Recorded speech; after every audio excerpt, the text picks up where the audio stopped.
So yes, I would like to welcome Mr. Suman Ghimire on stage. Thank you, Akash.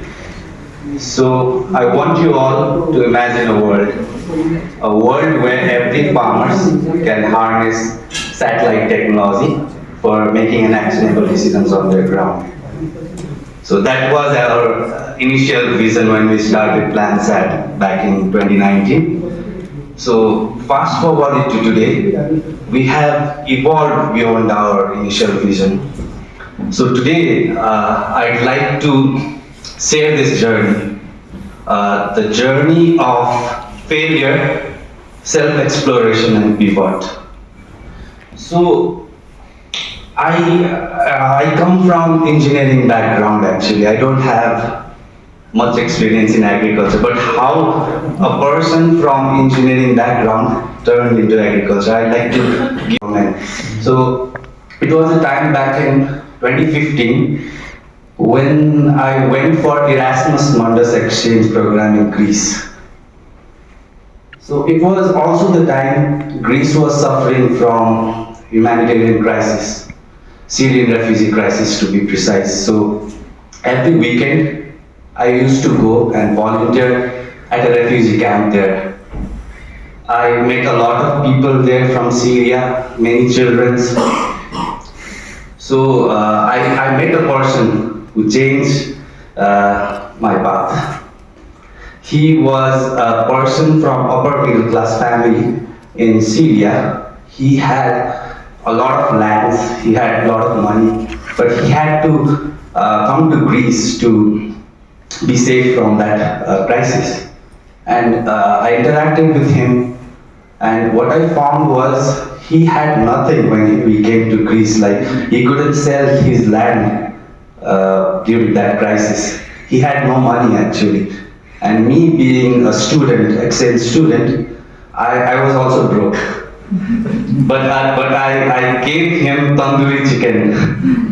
So, and that's when I realized every other people that I saw there was food insecurity there.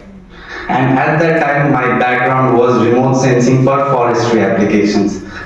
So that's when I decided I have to change my career. So I started to focus on agriculture using remote sensing. So that's how I started my journey.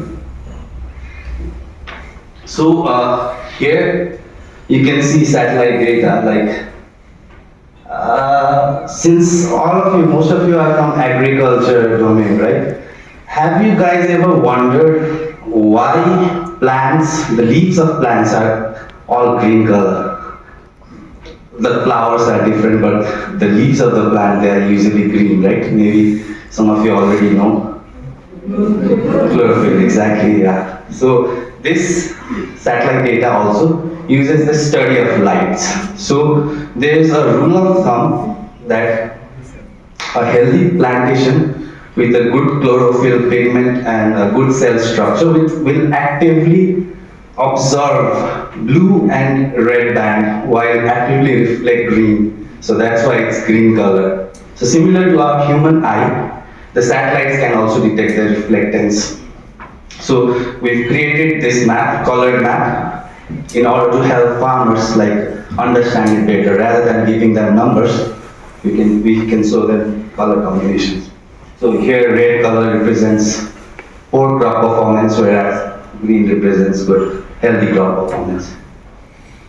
So using this technology, we built an app, PlanSat Satellite Precision Agriculture app. It had a lot of features like this. So first feature was crop health monitoring. So we provided farmers with an app where they can just see the color combination and then identify areas which are not performing well. And then using satellite technology, we even calculated nitrogen from canopy nitrogen content from satellite images. So here if you see the dark green, that area already has good nitrogen content. So farmers could basically optimize the nitrogen use. And similarly, water use efficiency. So this feature actually optimized the water use during irrigation.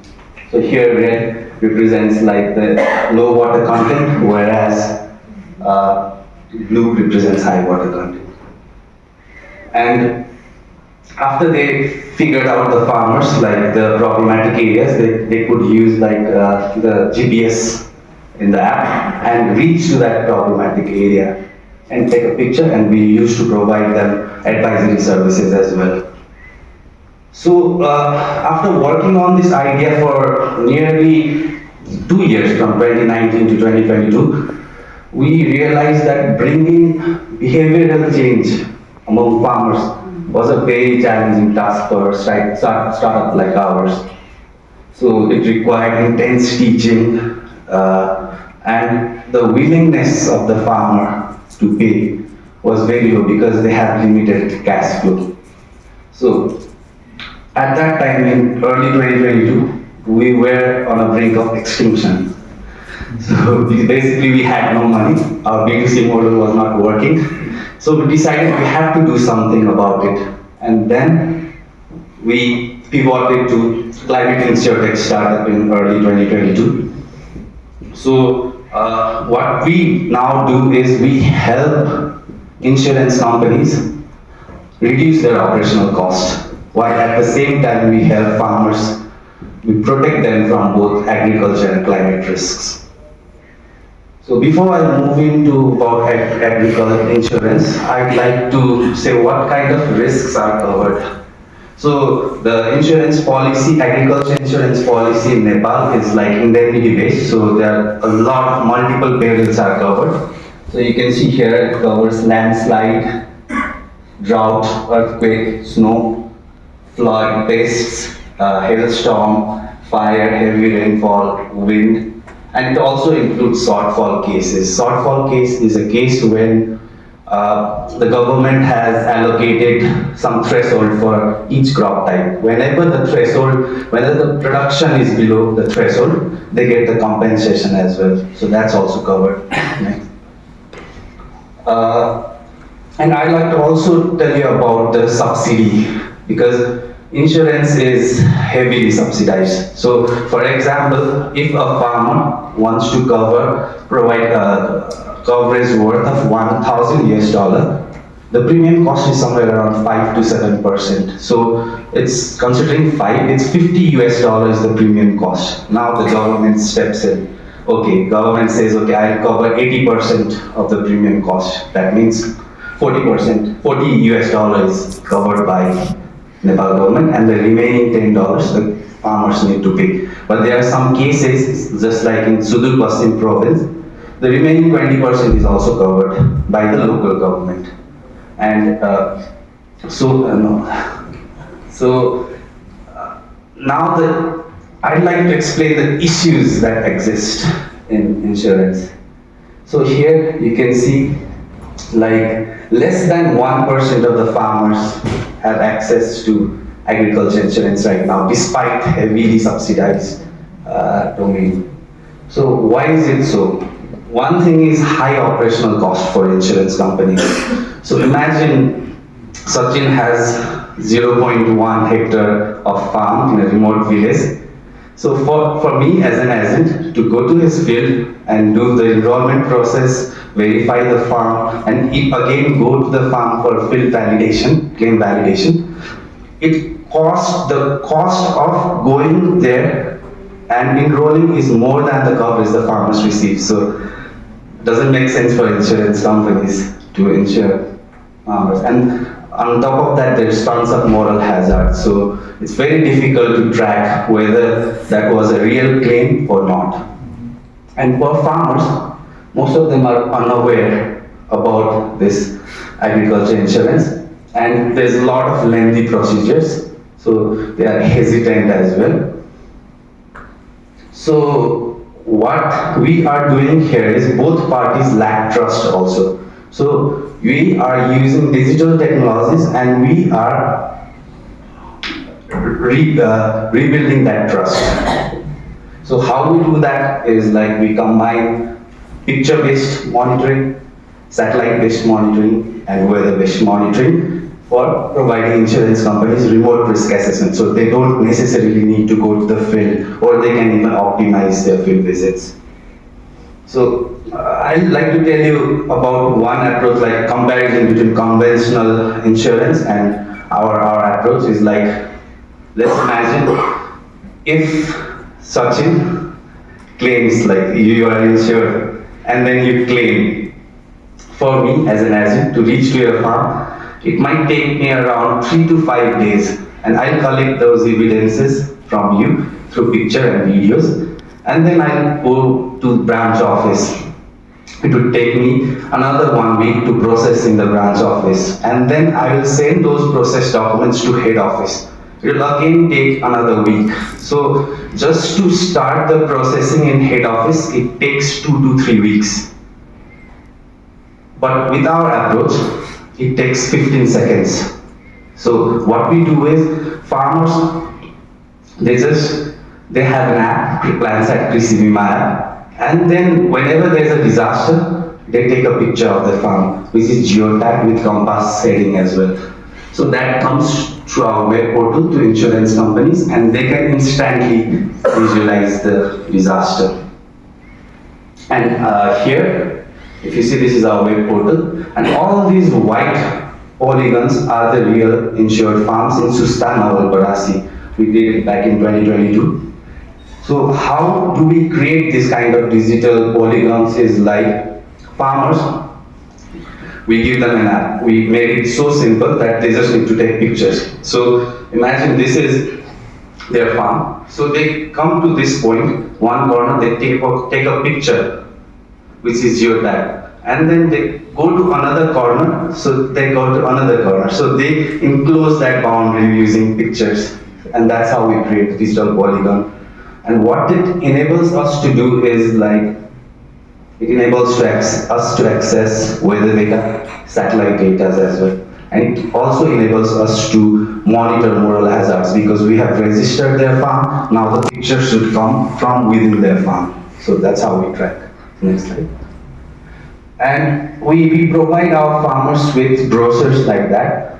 He is our insured farmer from Borodia, and he is looking into the brochure and taking a picture in the farm. So the picture-based monitoring is very important according to our experience, because insurance companies, they can, whenever there's a claim, they can just go through the diary of farmers in our web portal. So whenever a farmer is insured, they have to take picture at least a week. So whether they irrigate their farm, whether they apply fertilizer, whether they buy seeds as well, we encourage them to take as many pictures as possible. So that's how it facilitates claim settlement process as well.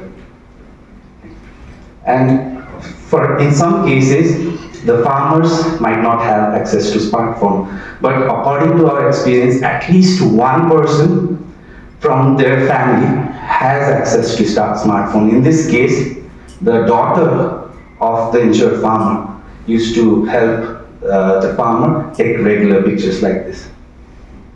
And since it's our first pilot and farmers are not so aware, so we used to identify farmers who didn't send us a picture, or we organized evening meetups like this, and we asked them about their problem, the issues they are facing, and we used to solve accordingly. Next. And whenever there's a claim, we generate auto-generated report. So on your left side, if you see some polygons, some color combinations, right? So we received a claim on October 7, and we backtrack satellite data to see whether the satellite data validates the disaster claim or not. So if you see on September 20, the farm is green color, so it's good. And after October 7, we got satellite data on October 11. So it shows like there's some problem going on in the field. And in October 15, if you see, it's all red. So that validates there's some kind of disaster. And in the picture-based monitoring, we have 3 pictures there, and all of them validates that there has been a very heavy rainfall during the end of the harvest season. And down there is the weather data from DHL, and it also clearly shows like there has been disaster there. And here, if you see, like the blue colors are the farms that have been inundated by water like this. So we can know how much percentage of the farm was inundated with water. So we provide them this information instantly. So the insurance company using our web portal, they can easily fast track the entire process. And these are some of the pictures of our insurance claim payment ceremony. So it was back in October 2022 where we successfully protected 22 farmers from heavy rainfall. It was during their harvest season. And we are also digital partner of the GRAPE project. So with GRAPE project, we are focusing on 3 districts, Doti, Dailek and Darendura. Our project locations are like, we're focusing in Dailek with digital potato insurance, in Darendura as well, it's digital potato insurance.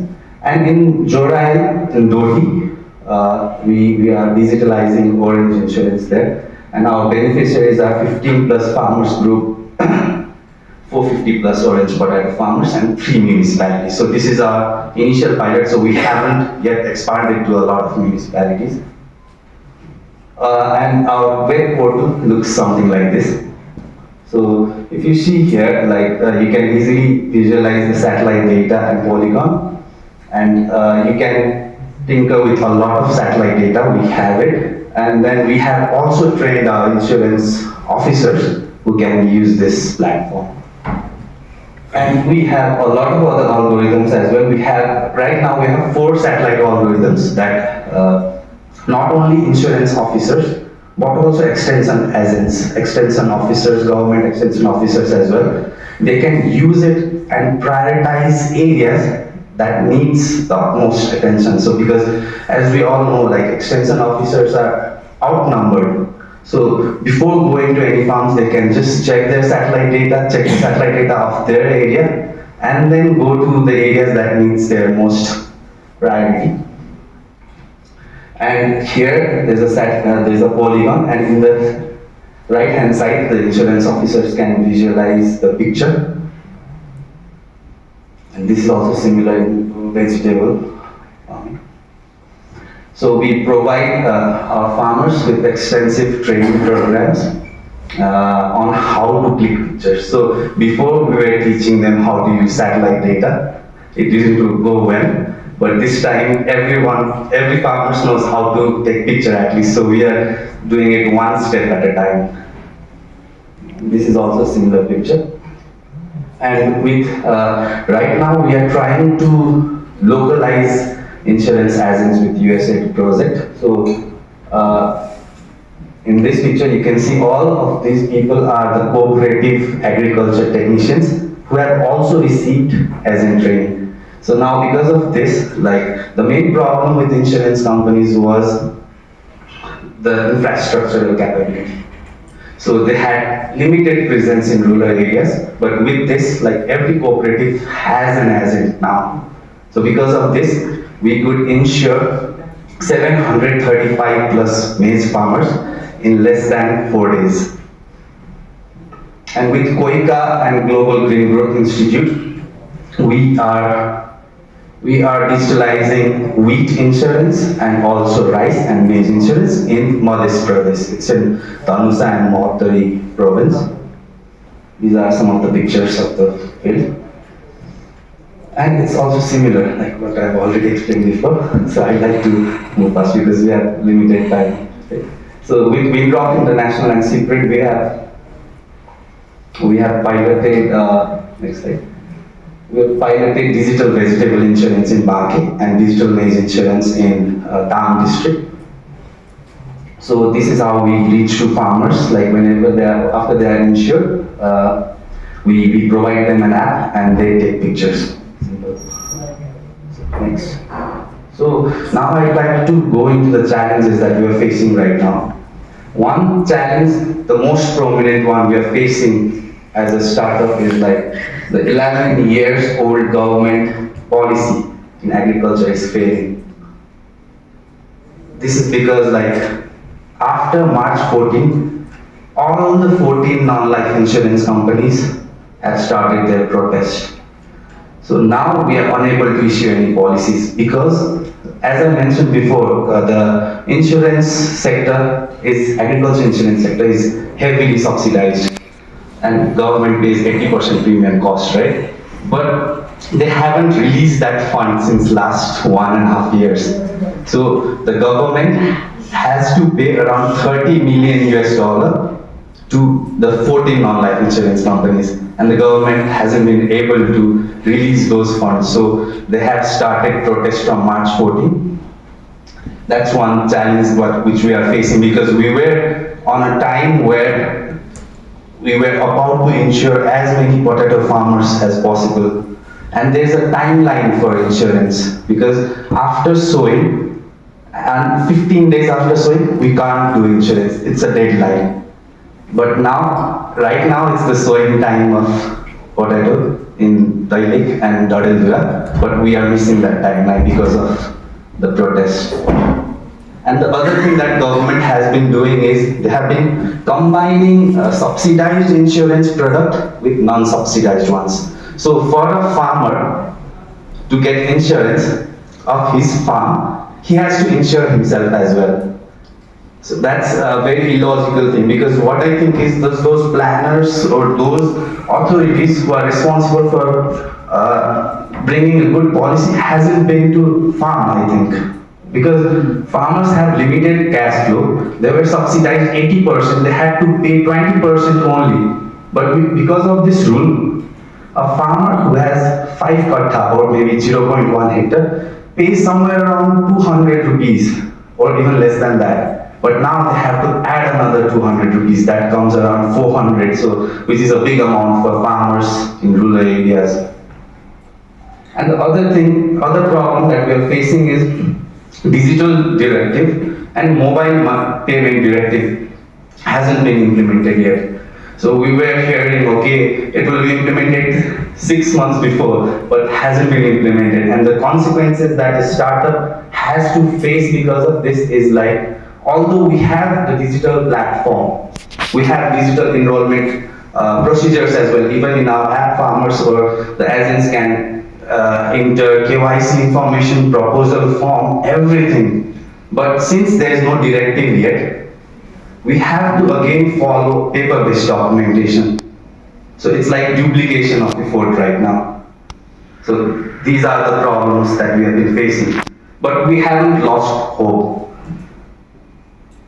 All of a sudden, like a very gross picture of a buffalo, right? So we are trying to come up with innovative products that not necessarily doesn't require any subsidies. So you can say micro products.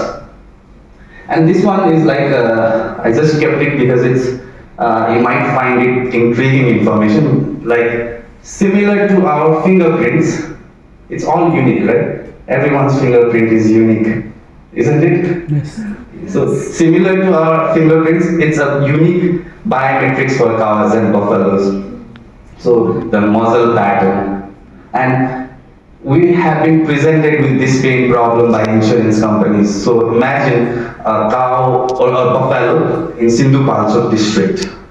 Whenever there's one buffalo dead, insurance companies, they usually receive 5 claims. Because the agent is like a consultant, they're not employees. So they partner with their local farmers and they just change the air tag, replace it with another one, take pictures, and the documentation is so good that insurance companies, they can't say no. So the insurance companies, they are in huge loss because of this. So what we came up with the plan is like, we've collected 48,000 images of cows and buffaloes nose area, and our AI model right now is 92% accurate. We are continuously making it more accurate every day with the more data coming in. And our approach right now is the double verification. First, while doing insurance, they have to take 5 seconds video of the muzzle area, and whenever the cow or buffalo is there, they have to take another picture as well, another video, so we compare that.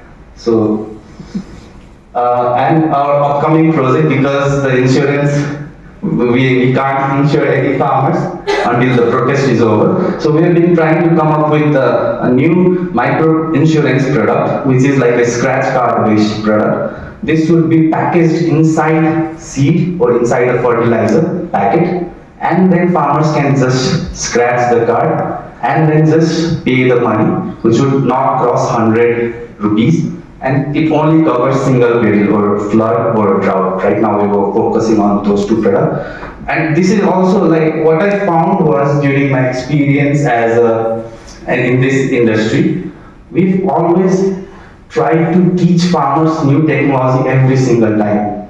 But we haven't realized or leveraged the thing that farmers already know, which is they can recharge their phone. We don't need to teach them how to recharge their phone.